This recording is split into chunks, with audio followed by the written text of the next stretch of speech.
언제쯤 입사하셨죠? 우리 이영진 선생님하고 김공영 선생님 두 분이 거의 같은 해에 입사하신 거죠? 같은 날 같은 해, 같은 날. 1987년 4월 6일. 4월 6일 같은 날 입사했습니다. 그리고 처음에 이 친구하고 저는 같은 제강 공장에 한 1년 6개월 정도 같이 근무하다가 이제 그때 스테인리스 생산부가 생기면서 저는 다른 그쪽 부서로 전출을 가게 됐고 이 친구는 그때부터 입사하면서부터 지금까지도 그 탄소강 전로만 계속 담당했고 이제 저는 87년도 4월 달에 입사해서 88년 9월 달까지는 탄소강 전로에 근무했었고 그리고 이제 88년도 10월부터는 스테인리스 제강부로 이제 자리를 옮겨서 그때부터 이제 스테인리스 강 생산을 해왔죠. 저희들은 이제 마이스토고 포초원고 3학년 다니면서 원래 그 처강에 대한 기본적인 공부는 다 하고 왔고요. 입사는 했는데 연수원에서 교육을 받고 어디로 갈지는 졸업하기 전까지니까 현장에 배치받을 때까지는 모르고 현장에 배치가 받고 난 뒤에 뭐 탄소 아니고 스테인리스고 다른 공정에 간 친구도 있고 그때 알게 됐습니다. 같은 전로에 근무했는데요. 보통 이제 전로 반에서는 이제 용광로에서 나온 쇳물을 불순물을 제거하는 공정인데 처음부터 그렇게 중요한 업무는 맡을 수가 없고요. 처음에 와서는 이제 스케줄 조정하는 업무라든가 아니면 큰 전로 안에 고철이나 용선을 장입할 때 신호하는 업무, 그 업무를 주로 5년 동안을 했습니다. 5년 동안 하면서 최고 그 상위 직무 등급이 이제 7년을 배우기 위해서 OJT 교육을 계속 받아왔습니다. 7연사라는 거는 그 사람의 전적으로 사람의 의지에서 용광의 그 성분 조정도 하고 그렇지 근데 이제 그 자체가 그 제품을 생산하는데 성공하냐 실패하냐 그런 큰 중차대한 문제가 있었기 때문에 입사해서 최소 한 5년 정도는 그 일을 배우면서 7연사가 되기 위한 그 과정을 거쳐왔고요. 그 과정에서는 이제 설비도 공부하고 조업 이론도 공부하고 또 실제 조업 돌아가는 어떤 실조업이죠. 그러니까 현장에 돌아가는 것도 배우고 그렇게 했고 뭐 탄소강도 그렇게 했지만 스테인리스도 역시 동일하게 그렇게 했고요. 탄소강은 그 87년도까지 그때까지 한 15년 정도의 조업 경험이 있었는데 스테인리스는 89년도에 처음 공장 돌아갈 때 조업 경험이 전혀 없었어요. 그러니까 저도 처음 시작했지만 같이 선배들도 그 스테인리스에 대한 경험 자체가 없었기 때문에 거의 같이 출발했고 다만 이론적인 공부를 더 열심히 한 사람들이 더 잘 갈 수 있는 뭐 그래서 저는 그런 것 같아요. 그 스테인리스 가다 보니까 그 오히려 제가 더 앞서가게 되는 계기가 된 것도 같고 왜냐하면은 그 이론적으로 더 공부를 더 젊은 나이에 많이 했기 때문에 뭐 그런 차이는 좀 있고 그 제강부는 이제 그때까지 선배들이 계속 쌓아왔던 게 있으니까 이제 중간에 이제 그 흡수돼서 들어간 거고 저희는 새로 계속 기술 개발을 그 시작하고 이제 막 조금씩 그 속도를 낼 때였고 뭐 그 차이는 있죠. 탄소강이나 스테인리스 제강이나 전로 이제 7연사라는 거는 강의 이제 성질 한 90% 이상은 저희 공정에서 다 이루어지기 때문에 제철소에서 핵심 공정이라고 생각하시면 됩니다. 탄소강에서 이제 탄소 함유량을 조정하는 게 이제 7연사가 할 일인데요. 그 수요가가 원하는 탄소량만큼 정확히 맞추는 게 제일 중요합니다. 제일 중요하고 그런데 그 용선 즉 쇳물 중에 탄소라는 놈이 그냥 산소만 불어넣는다고 해서 다 제거를 할 수 있지만은 근데 탄소를 너무 많이 제거하면은 또 원가적으로 손해가 많습니다. 그래서 우리가 필요한 탄소는 남겨두고 강에서 가장 나쁜 영향을 미치는 인 성분이라는 것을 없애야 되는데 또 인이라는 놈이 이게 카본이 높으면은 또 인 성분도 또 제거가 잘 안 됩니다. 그래서 제가 이제 와서 기술 개발한 거는 카본도 내가 수요가가 원하는 만큼 남기고 인 성분은 낮추는 그런 기술을 개발해서 좀 획기적으로 좀 기술 개발에 이바지를 했습니다.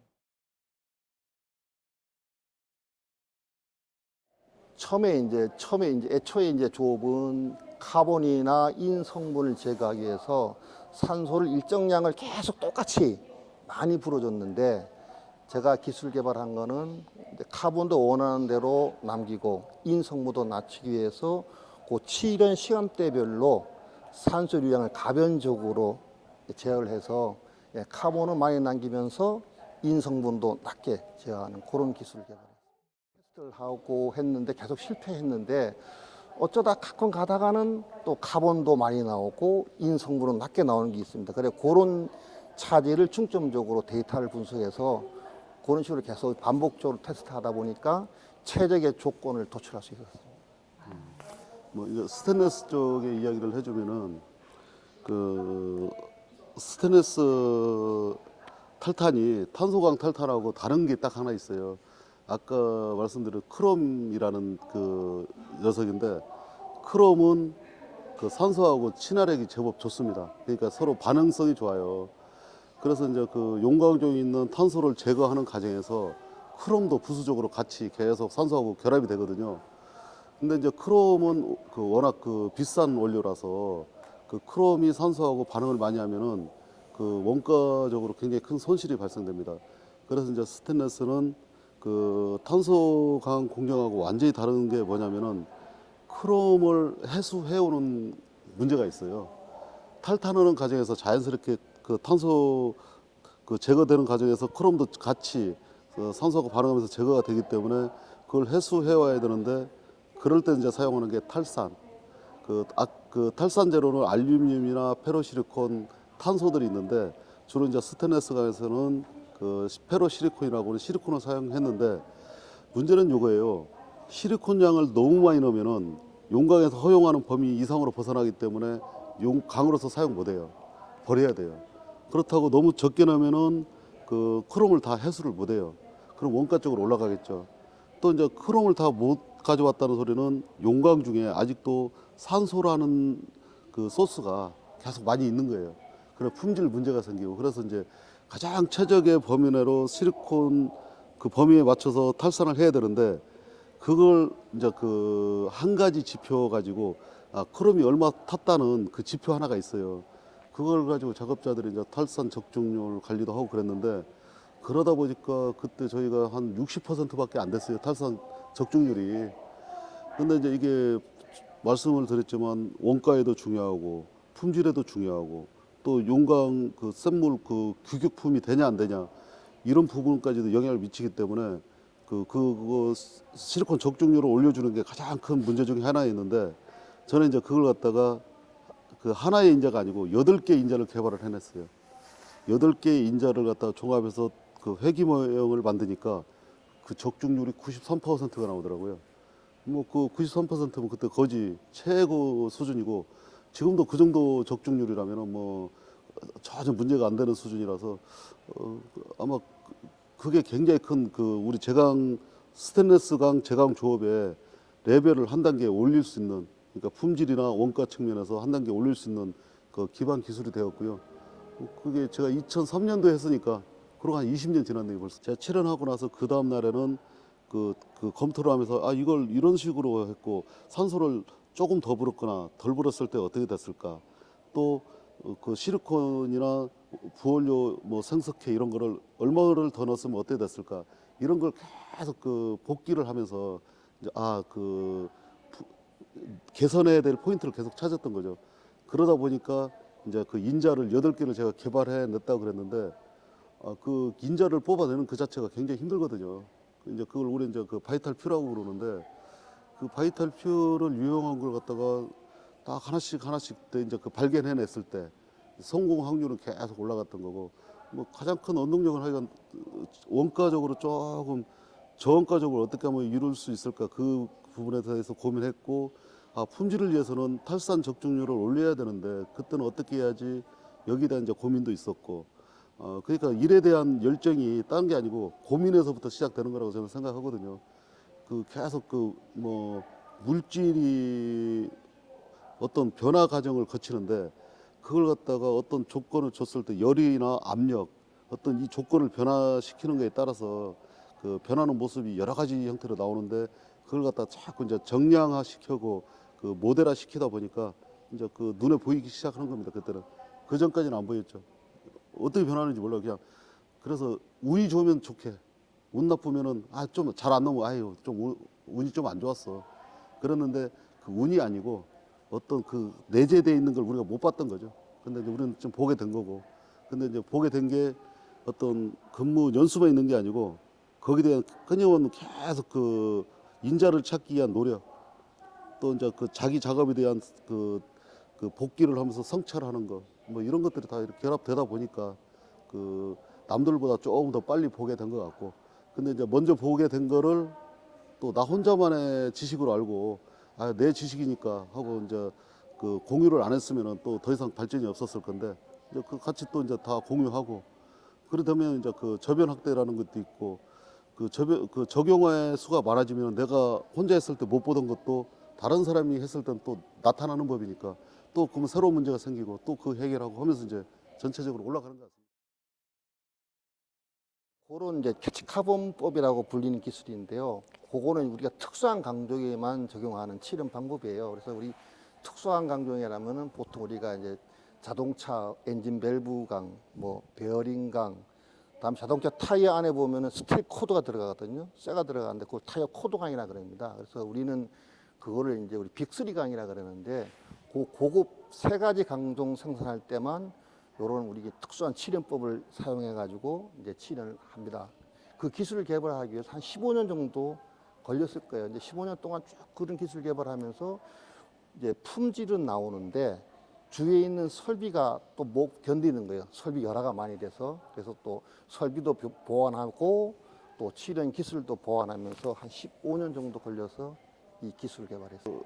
칠연의 적중률이죠. 칠연 성공률이라고 이제 표현을 할 수도 있고. 그러니까 이제 그 제강 공정에서 전로 공정에서 해야 되는 그 기본 그 업무가 있거든요. 그러니까 이제 그 공정에서 해야 될 걸 갖다가 실패 없이 잘 이뤄낸 거죠. 그렇다고 이제 그 잘 이루는 방법에서 원가를 갖다가 훼손시키고 경제성이 좀 떨어지게 하면 그 성공한 게 아니거든요. 기업은 제일 큰 목적이 또 존속 이유가 그 이익이 남아야 되지 않습니까? 그러니까 원가를 올리지 않고도 그런 목적을 달성할 수 있게 뭐 계속 그 노력한 그런 부분이 포함되어 있는 거죠. 원가를 적게 들더라도 똑같은 품질이 나올 수 있도록 하는 기술이 저원가 조업 기술이라고.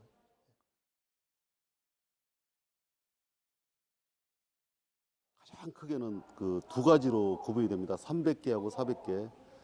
이제 그 스테인리스가 우리 다 같아 보이지만 들어가 있는 게 니켈하고 크롬이 주로 들어가는데 니켈이 들어가 있는 거는 300개. 그 니켈이 안 들어간 거는 400개입니다. 그래서 이제 400개는 철하고 크롬만 가지고 스테인리스의 강특성을 만드는 거예요. 그러다 보니까 그 비싼 니켈이 안 들어가고도 그 스테인리스 강 특성을 나타내려면은 그 탄소를 아주 낮추거나 질소를 아주 낮게 낮추거나 어떤 제조상의 어떤 그 기술력이 들어가야 되는데 그걸 갖다가 우리가 지금 하고 있고요. 뭐 다른 나라도 하고 있지만 그 좀 더 잘하고 못하고 그런 차이가 있는데 우리가 잘하고 있는 것 같고 그 300개 스테인리스 강은 크롬 그러니까 FE에 크롬하고 니켈이 들어갑니다. 근데 이제 니켈이 워낙 고가의 원료이다 보니까 그 300개 스테인리스 강은 400개에 비해서 많이 비싸요. 한 3배 내지 5배 정도가 비싸고요. 그래서 이제 그 아주 그 또 이제 니켈이 더 들어가다 보니까 그 기계적으로도 더 우수합니다. 그래서 이제 아주 중요한 어떤 화학 공장을 만들거나 그 주로 플랜트 뭐 이런 데에 그 녹이 슬면 절대 안 되는 그런 뭐 설비들이 있지 않습니까? 그런 용도에는 300개 스테인리스가 사용 많이 되고요. 그리고 이제 400개 같은 경우는 녹은 좀 슬어도 그 큰 문제가 안 되는다. 그 예를 들어 우리 자동차 배기계 이게 녹이 계속 진행되는 게 아니고 아주 그 매끈한 그 상태만 표현 안 될 뿐이지 녹은 더 이상 진행이 안 되거든요. 그렇지만 아주 반짝반짝 빛나진 않아요. 근데 머플러나 이런 거는 그럴 필요가 없지 않습니까? 그래서 이제 그런 용도는 주로 400개를 사용해서 비싼 문제, 그러니까 그 스테인리스 강의 어떤 원가가 올라가는 부분 해결하고 그렇게 해서 뭐 300개하고 400개를 주로 우리가 뭐 우리 주변에 사용하는 것들 보면 다 그렇고요. 그리고 이제 이건 퀴즈 같은 건데 300개 같은 경우는 그 자석이 안 붙어요. 예. 그래서 우리 이제 일상생활을 하면서 자석이 안 붙는 스테인리스 강이 비싼 겁니다. 자석이 잘 붙는 거는 싼 거고요. 그리고 또 이제 아이러니하게 그 400개 스테인리스 강에다가 니켈을 하나 더 넣어서 300개가 된다 그랬잖아요. 근데 400개 스테인리스 강도 자석에 붙고 니켈도 자석에 붙거든요. 자석에 붙는 놈 두 개를 딱 겹쳐 놓으면은 자석이 안 붙어요. 자연 법칙상 그렇게 안 될 것 같은데, 근데 이제 요거는 이제 그 어떤 물질적인 문제가 아니고 조직이 변하면서 그 오스테나이트계는 자석이 안 붙거든요. 그래서 이제 그 두 가지 니켈이 들어가서 오스테나이트화 되면서 자석에는 안 붙는 뭐 그리고 하여간 그 자석이 안 붙는 게 좋은 거 썼다고 생각하면 되고요. 우리 집에서 쓰는 식기 중에 자석 한번 붙여보세요. 자석 안 붙으면 좋은 거 쓰고 있는 거고 그 자석에 붙으면 저가품 예, 그 사용한다고 생각하면 됩니다. 예, 탄소강의 그 분류를 보면요, 우리가 가장 쉽게 손쉽게 우리가 볼 수 있는 자동차 강판이 다 탄소강으로 만듭니다. 근데 자동차 강판은 강도가 세야 되잖아요, 그죠? 근데 카본은 엄청나게 낮아야 됩니다. 그래야 우리가 자동차 사고가 났을 때 강판이 크랙이 안 가고 안 끊어지고 이렇게 휘어지기만 하거든요. 그래서 보통 자동차 강판은 카본은 낮고 강도는 높게 만들어야 되고요.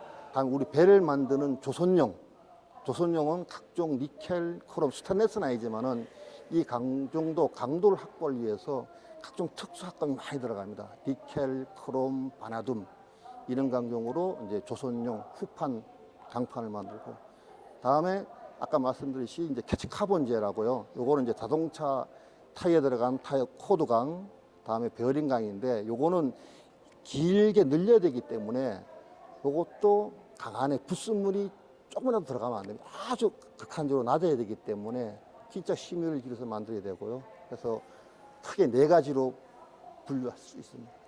그러니까 이제 그 방금 불순물 이야기를 했는데 이런 거예요. 우리가 그 엿도 마찬가지고 어떤 그 연성이라는 측면에서 이물질이 들어있으면은 그 끊기잖아요. 그렇죠. 예, 그래서 이제 불순물 같은 게 있으면은 그 다 그게 그런 부분에 영향을 주거든요. 그래서 이제 그 청정강. 예, 청정강이라고 이제 표현하죠. 고청정강. 제가 입사하고 한 15년 됐을 때부터는 그 이제 30대 중반이었는데 그때부터 일을 참 여러 가지 개선 활동도 많이 하고 이제 그 공정 개선 자체를 그때 많이 한 것 같고요. 뭐 그리고 특히 이제 그 스테인리스 쪽으로만 보면은 그때 AOD 이제 전로하고 비슷한 공정이 AOD라고 설비가 있거든요. 이제 그쪽 치료를 하면서 그때 탈산 적중률도 올리는 활동을 했고 또 니켈이나 크롬을 최저 수준으로 넣어서 그 원가를 그 전략하는 그런 활동도 했었고 또 이제 우리 그 전로에 쇳물을 넣어서 이렇게 이제 정전을 하잖아요. 그 안에는 또 내화물이 들어가요. 그래서 이제 이거 사용을 많이 할수록 그 굉장히 그 저원가 조입이 되고 그 자체로도 친환경 조입이 되는데 그 사용 횟수를 어떻게 하면 더 늘릴 수 있을까 이제 그런 부분도 고민을 많이 했었고 그게 한 2000년대 초반부터 한 2010년 이 정도인 것 같고요. 그때까지는 이제 주로 저도 기능을 많이 익히고 이제 그랬지만 2010년 이후로는 제가 주로 이제 그 후배들을 끌어가는 입장. 제가 이제 실무가 아니고 약간 관리 쪽 업무를 하면서 끌어가는 역할을 많이 해온 것 같고요. 뭐 그런 이제 저 같은 경우는 그렇습니다. 2015년도에 대한민국 명장이 됐었고, 뭐 그리고 이제 2019년도에 포스코 명장이 되고, 이제 그런 과정에서 어느 정도의 그 기능적으로는 완성을 받기 때문에 이제 그런 영예를 아는 것 같기도 하고요. 뭐 시기적으로 그 15년도부터 한 30년 사이에 가장 많은 일을 했던 것 같아요. 보는 관점에서는 제가 이제 1990년, 2000년도에서 우리는 창업에서 그때 그 길이라 그래서 일본을 이겨야 된다. 네, 그게 가장 우선순위. 그래서 가장 기술 개발이 많이 했던 당시이고요. 또 2000년대 들어와서는 이제 중국에서 공급이 과잉되다 보니까 우리가 중국 외국보다는 기술력이 워낙 뛰어나니까 어떻게 하면 싸게 만들어서 공급해야 되냐 해서 저원가 조업이 그때 좀 이슈가 되지 않았나 싶고요. 1920년 들어와서는 말 그대로 탄소 중립 때문에 어떻게 하면 철강 생산하더라도 환경 오염을 안 시키고 철강을 생산하느냐, 그게 가장 큰 이슈가 아닌가 그렇게 생각합니다. 지금 스테인리스 강은 그 제조 원가를 낮추는 게 굉장히 급선무거든요.